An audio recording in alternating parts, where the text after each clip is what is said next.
Welcome to Trigographs. This series will provide information, discussion, and illustration on the graph of trigonometric functions and their corresponding versions. In the previous video, we're able to understand or derive the formula for the amplitude of the generic form of a trigonometric function for sine. This time, let's do the same thing for cosine. Before that, allow me to paste here some important notes. This is actually the table of values when we try to graph y is equal to cosine x. We will be using this to derive the formula for the amplitude or to give some explanations as to how the formula of the amplitude will be presented later on. Take note that for this to happen, this is similar to our generic form where bx plus c is actually considered as an angle, but for this one here, we only have x. And our a is the multiplier of your cosine of your bx plus c. Before we start, allow me to have again the basic graph of this for our x-axis here. This is our y. We know this to be 1. This is also negative 1. We can see that for our table of values, we have here pi at negative 1, 2 pi at 1, and 0 at 1. Okay? Those are the indications for the largest and lowest values or smallest values for our y. Let's have it here. So it starts at 1. Sorry, this is 2 pi. Again, let me do it again. Let me use the brown. We have here 2 pi. This is pi. This is pi over 2. This is 3 pi over 2.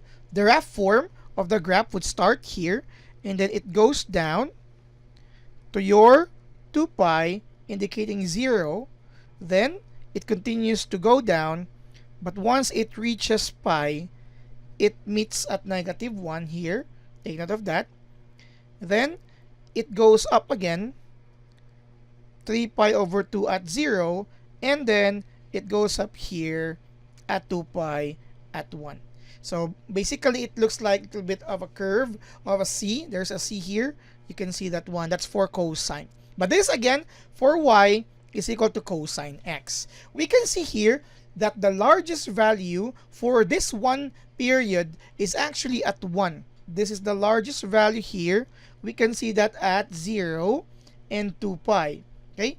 0 and 2 pi, that value here is actually equal to 1. And at pi, you will have negative 1 as the value. We know that the amplitude is the largest distance from the highest point or the lowest point towards x. So this being 1 and 1 here, 1 would be the amplitude for y is equal to cosine x. With that idea, let's connect that to the generic form of cosine. Now take note again that bx plus c is just an angle, similar to this. But instead of just x, where radian measurements can be used, it is now, for the generic form, it may be expressed by normal expression, bx, so a multiplier of your radian measurements plus any constant c.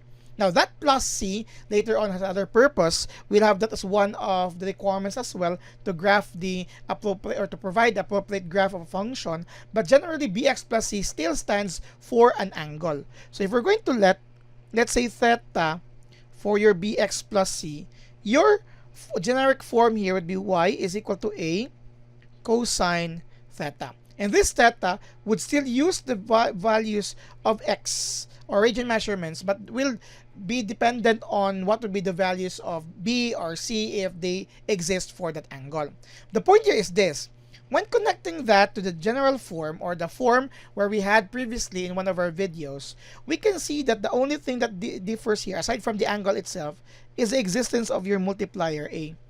This multiplier a is very important because when you are going to plug that in here, it tells us that simply multiply a to the result of cosine theta. If this is cosine x, we're going to multiply a here for all values. So that's a1, so or a.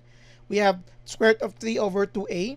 When you reach here, that's 0a, negative 1a, and so on and so forth.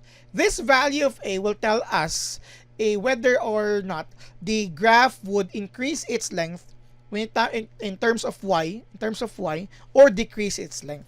Because when you talk about y is equal to cosine x, this one here stands for our a here because there is a coefficient at this point here.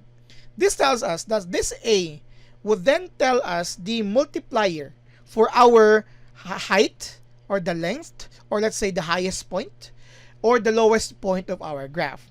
In short, this A here tells us about the amplitude, because the amplitude is just the distance from X towards the highest point or the lowest point. Because this stands for A, this is also A, but we have here negative A for this perspective since it is on the lowest point. So what does this tell us? Since amplitude is the distance from X towards the highest or the lowest point, in this case A and negative A, for the idea of pi, we need to use a singular expression for the formula that would constitute with the positive and the negative values. That's why, and it's a distance, right? Therefore, we have here absolute value of A. This is the formula for the amplitude for a generic form of cosine function. So that's a similar formula with the sine, because amplitude is just the absolute value of your multiplier A. This angle here tells us about the period. We know that already there's a formula for period. That's 2 pi over absolute value of B.